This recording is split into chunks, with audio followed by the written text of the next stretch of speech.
How to disable YouTube Short permanently. Hey everyone, welcome back. In this video, I will show you if there is a way to disable or deactivate the YouTube Short permanently from your YouTube.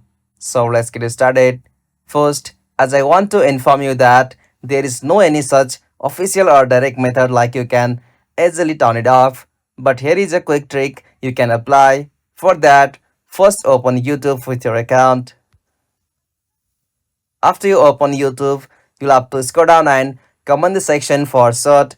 After you find short or fourth video on that section, you'll have to just tap on the first video three dot which will appear at the top right corner of that short. After you tap on that, choose for the option not interested.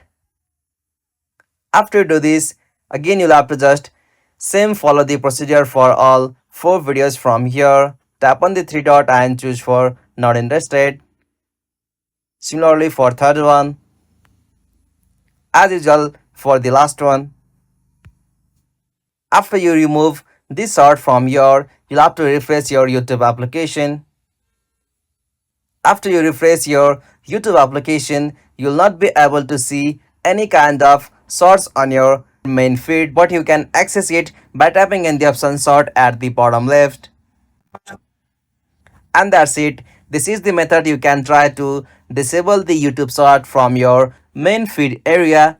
If this video was helpful, please don't forget to give a like and subscribe to our YouTube channel for more quick and short tutorial like this. Thanks for watching. Have a good day.